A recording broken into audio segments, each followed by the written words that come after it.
We begin the bulletin by taking you back to Jubilee House, where President Akufo-Addo is presenting the constitutional instruments for the creation of the Northeast region to traditional leaders in the region.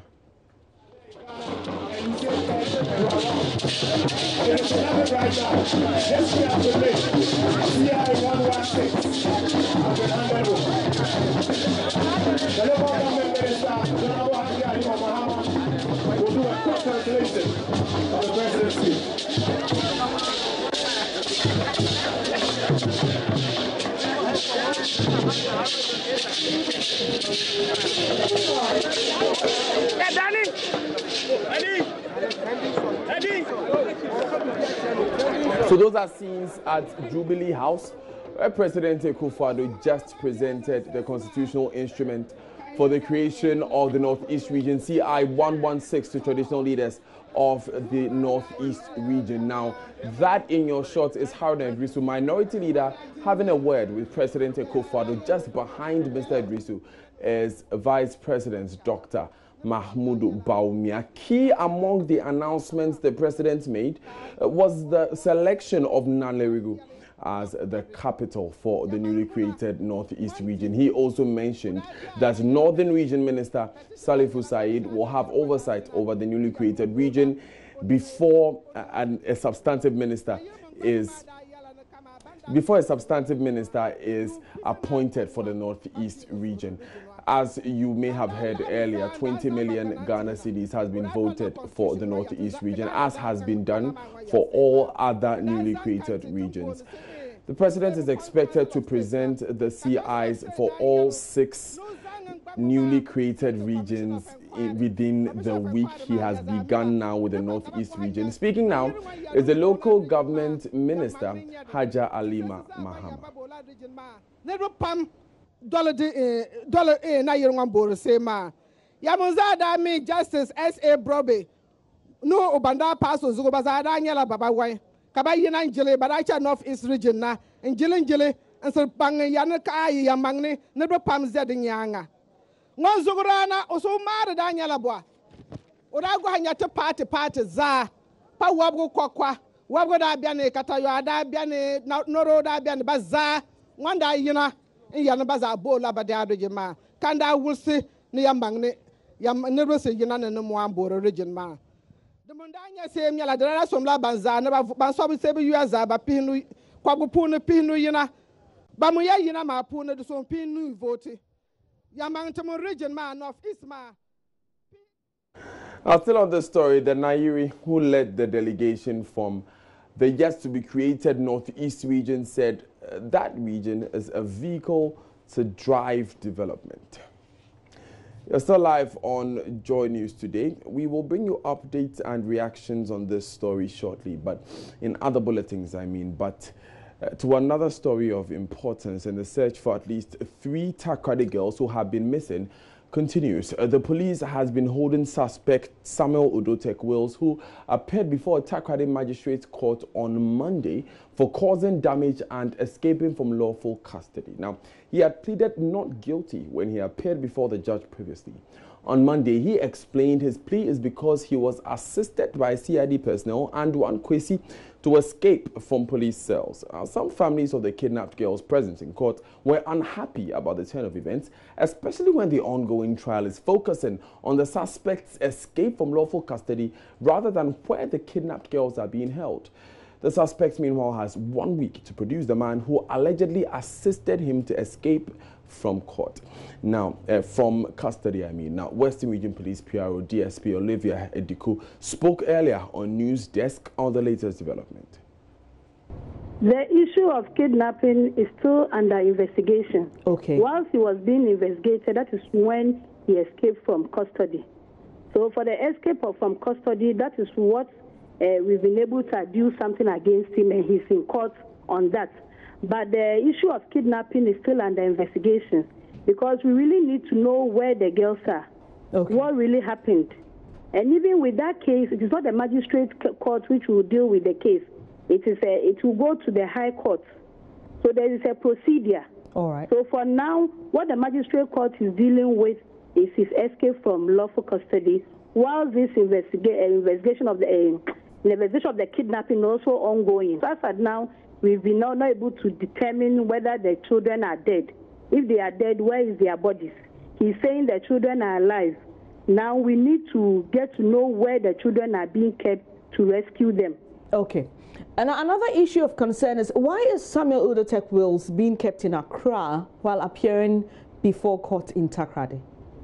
Samuel Takata is being kept in Takoradi. He was sent to Accra for some interrogation and he was brought back to go to court. So currently he is in prison custody in Sekindi. He made a statement yesterday, and as you are aware, he didn't mention a particular name. He said he was aided by a CID man. So the regional commander has constituted a team, and immediately they need to investigate all those at the station there. Because as now we don't know exactly which CID personnel aided. So those who are on duty, all the CID people there are going to be questioned. So investigations have started, headed by the regional crime officer. So they are currently taking statements of all personnel. So through investigation, we'll be able to determine whether what he's saying is the truth or not. When the case is being investigated, all these issues that he mentioned will come up, and the investigative team will decide if there should be an ID parade, it will be done. But for now, they've just started with the investigation. So I think it would be appropriate for us to wait and see the outcome of the investigation. Finally, before you go, DSP Olivia Atiku, we heard from our correspondent in the central region that in the wake of stories of kidnappings, the police there has decided to go to various schools and educate young people on issues of abduction and kidnappings and how to stay safe. Is anything like that being done in the Western region? Yeah, Western region, actually, we even started last week. Some media houses reported on it. We started with the second cycle institutions. So far, we visited 9 secondary schools, including Bishop Takata Girls, Hantaman Secondary, St. John's, GSTS, St. John's School, Adembra Secondary School, and all that. So it's something that we started in the Western region last week. We'll continue to the first cycle institutions, then it gets to the tertiary level. We have our eyes on that particular story. Stay with us for the latest here in Joy News. Now, Parliament has once again postponed approval of a motion on whether to sanction Asin Central Member of Parliament Kennedy Ejapong after he was found guilty of contempt by the Privileges Committee. The committee in September last year recommended that Mr. Ejapong is either suspended or reprimanded for describing the House as foolish. Approval of the committee's report, which has been pending for about 5 months, was due for today, but has been moved to Wednesday. Joseph OpokuKapur joins us live. Joseph, why was approval of the report not done today? And so this is something that was captured on the order paper as an item that had to be dealt with today, a motion in order for approval to be given for this report. And this is not this is actually not the first time. This is like the fourth or the fifth time that the House has attempted looking at this. But today, the Speaker of Parliament, Professor Michael Quay, gave the indication that he wanted the House to deal with that particular item. And asked the chairman of the Privileges Committee, Joseph Osewusu, to go ahead and put out the details of the report so that then the House can debate and adopt it. But Joseph Osewusu indicated that there is a second case pending in connection with Kennedy Ejapong that they were hoping that just maybe they could bring the report on that so that both could be looked at concurrently. And additionally, he explained that this had been captured on the order paper for several days now. And at the moment, this morning, even though it was captured, himself and other MPs didn't have copies of the report. So he had indicated that he was getting a copy in order for them to go ahead with the debate and approval. But another MP intervened, Joseph Iletire, the MP for Y-East, also indicated that this is something that a lot of MPs appear not to remember readily and would also virtually need copies of the report. So he requested that the Speaker allow for fresh copies of the report to be distributed to MPs so that then tomorrow they could look at that particular item. And Professor Michael Quay agreed to the request that the item be taken tomorrow. So tomorrow, the expectation is that the House will go ahead, debate and approve which of the two recommendations, whether it's suspension or a simple reprimand. Now, Joseph, what's the second case that Mr. Oseusu was referring to? So the second case, this particular issue has to do with Kennedy Japan, allegedly, not allegedly, but in fact, the Privileges Committee has concluded that he described the House, Parliament, as foolish for choosing Osei Mensah Bonsu as leader of the House. That's the case which has already been determined. And this has to do with comments that the majority leader made about Mr. Japan's utterances with regards to the investigation by Tiger IPI into corruption at the TFA. Now, the second case has to do with another motion last Muntaka Mubarak move that Mr. Japan sat on television and incited members of the public to beat up Ahmed Twale, the investigative journalist who was eventually killed in Medina. And for Muntaka Mubarak, any such comment is unparliamentary, it's unbecoming of a member of parliament to incite people to beat up any other citizen. Joseph, thank you very much. Tomorrow we'll be picking that update, whether or not these recommendations are considered by the House. We'll move to another story, and there's heavy security presence in Atobasi, a suburb of Bolgatanga in the Upper East region, following renewed clashes between factions in a chieftaincy dispute in the area. 2 police officers sustained gunshot injuries while trying to control a riot between the factions last night. Though calm has returned to the area, the streets in the area where the clash took place are almost deserted as residents fear violence could erupt again. Here's the account of correspondent Albert Sori from the ground. So, for some time now, since the year 2014, there are 2 royal gates who are all claiming a right to the Bolgatanga chieftaincy skin. And between 2014 and now, there have been a number of clashes between the 2 factions. Now, what is happening is that each faction has someone, they have as a leader who they say is the rightful chief to the Bolgatanga chieftaincy. And while there are efforts to resolve this matter, from time to time, the 2 factions clash. Incidentally, they don't live too far apart. They both reside in the Atulbabisi suburb in Bolgatanga.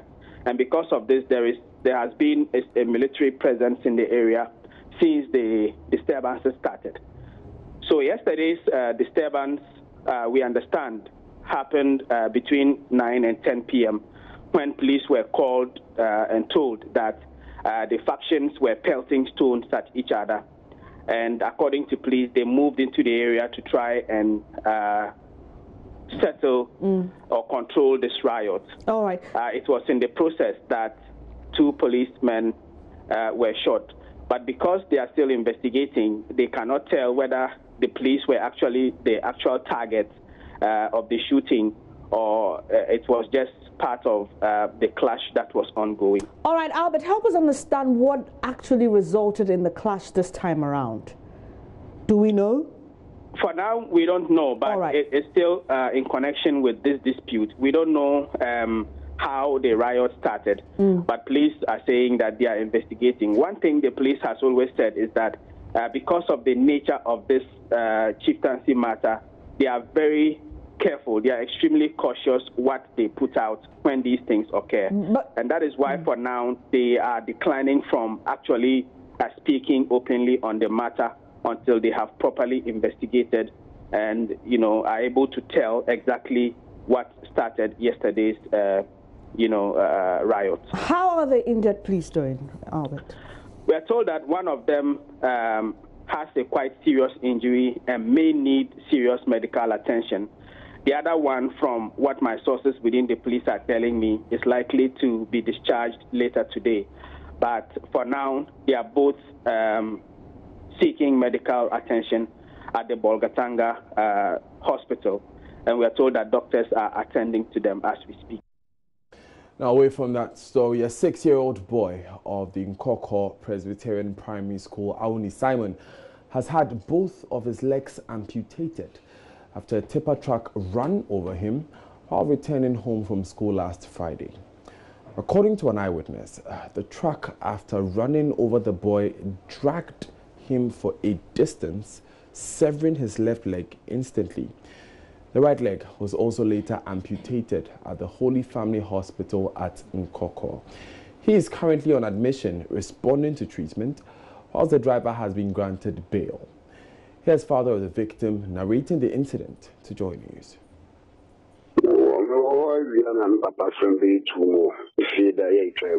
I was at home when my father called me that my son had been knocked down by a car, so I should go to the Roman hospital to verify. When I got there, I realized it was indeed my son. He was on his way home from school when this happened. The accident has resulted in him losing both legs. The former MP in the area supported us with 500 Ghana cedis, and the driver also gave us 150 Ghana cedis. The driver was arrested and released on bail without our notice. I've been advised to remain calm no matter what.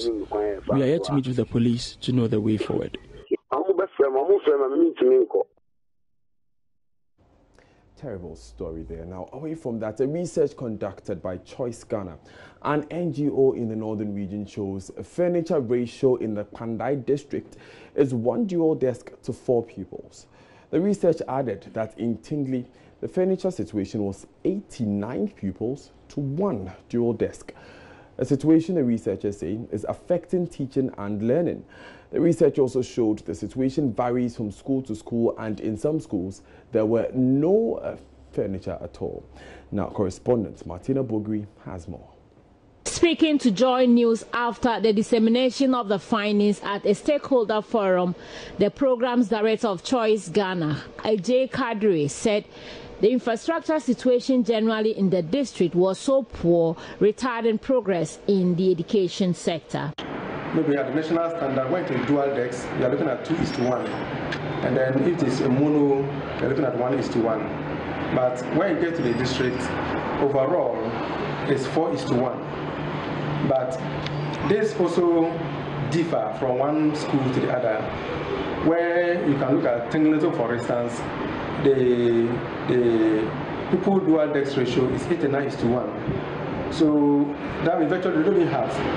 And some communities don't have at all. So all the children do is to lie on the floor, is to, when they come to school, they become dirty because even the floor is not cemented.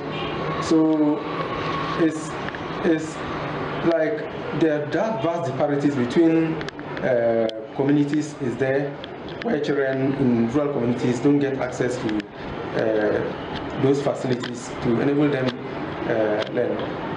The district director of education for Panda, Nayam Faustina, said the furniture situation in schools in the area is a serious concern. The furniture situation is really very serious because most of the children, when you get to the schools, most of the children lie on the bare floor to write. Not even cemented floors, but very bare floors with desks to write. And so that makes the exercise books very dirty within a short time. It's a problem. Those days when the district directors were allowed to manufacture furniture for the schools, that one was a bit fast. But this time it is the assembly that is allowed to do so. And their supply isn't much enough to be able to cover all the schools within the district. The way forward is we still cry to the DCEs and the MPs to see what they can best do to help our schools. The DCE for Panda, Emmanuel Kofi Tatablata, admits the district has a furniture challenge, but promised they were working to address the problem. Yes, I don't think there are no furniture. There are furniture, but it's just that it's not adequate. And we are trying as much as possible to fix that mess that have been created. You know, we've just come to power, and I'm not going to say that my predecessor didn't do well, but it's something that we are falling short of, and we are working hard to fix that. I have spoken to my MP, Matthew Nyenda, just this morning before I even came to this program, and he said that I should package all those things and let him have all those things, and he's going to also partner the assembly to get at least furniture to some of the schools. It is not going to be at a goal, but at least we have a very long snake. I think we'll chop it bit by bit. Now to healthcare now, and the first drone center for the distribution of essential medical products, including blood, will be sited in the town 5 kilometers from Suhum Domina said the town to host the drone center will house 148 essential medicines and blood, after which 3 other centers will be established in other parts of the country. There's more in the following report by Matilda Wemega. The Zipline Medical project has attracted heavy criticisms, with many questioning government's decision to invest in such a high-tech distribution scheme at a time demand for basic infrastructure, roads and health centers remain unmet. Government has already committed to the $12.5 million contract. Under the agreement, government will be expected to pay $88,000 to Zipline per a distribution center in a month. The Ghana government will pay $11,000 a month for 15 deliveries. 50 deliveries will thus attract a cost of $27,000 a month, all to be borne by government. As part of the contract, Zipline is supposed to develop, construct and maintain at least 4 distribution centers in Ghana. Daniel Marfo is head of system integration at Zipline Ghana. Currently, we are in the process of putting up the first distribution center, which is situated in a little town called Dominaco, just about 5 kilometers outside of Suhum. Once we have the center built up and ready, we hope to be able to do an official launch and start offering the service to the facilities within the vicinity somewhere before the end of Q2. With the establishment of the first center, hospitals may place their orders via phone call, email, WhatsApp message or SMS. The fulfillment operators will subsequently confirm receipt and start preparing the package according to order specifications and inventory availability. The nature of supply, be it emergency or resupply, is communicated by fulfillment operators to the flight operators to confirm their sense of urgency. Having sought takeoff clearance from the air traffic control, the flight operators are good to go. Here are a list of some of the essential products to be delivered. Have the mandate to carry vaccines, some medicines used in the management of HIV and tuberculosis, because if you're in the rural area and need to go for your monthly resupply and you do not get a chance, you can, break the whole cycle and it becomes worse off. And then when it comes to the actual other essential products, we have medicines covering the basic ailments, malaria, medicines that people will need when you are going through labor and you are delivering, like oxytocin, insulin, which is a very basic used in the treatment of diabetic emergencies as well.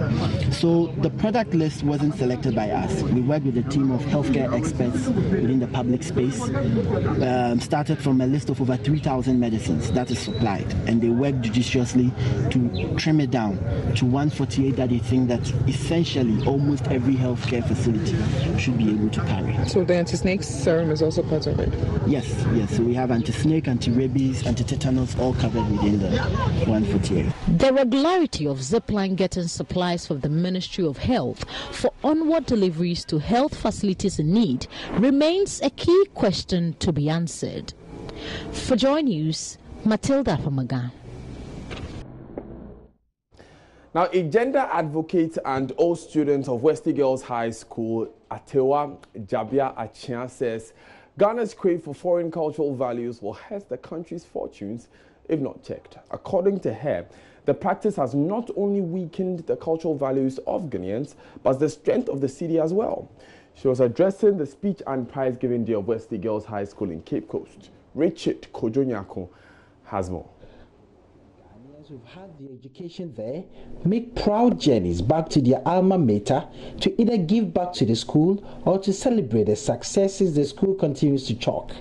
The guest speaker for this year's event, Atawa Jabia Achia, a consummate human resource practitioner, lamented on the overdependence on things that are foreign culture, foreign currency, and the desire to see everything foreign superior to what is Ghanaian and African.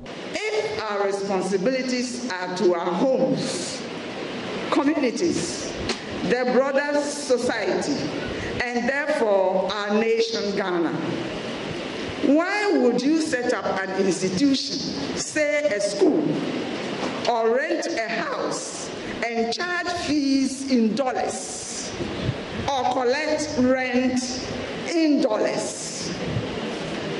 Go to our next door neighbors and nobody will take your foreign currency for payment except their local currency. Every woman, as far as our culture is concerned, is a mother. Why would you as a mother refuse to speak your local language to your children at home?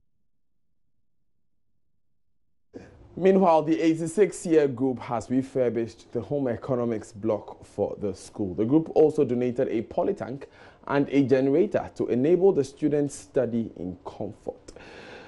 That's it for this section of the news. We'll go for business in a moment, where tax experts are advocating electronic means of filing tax returns to aid compliance.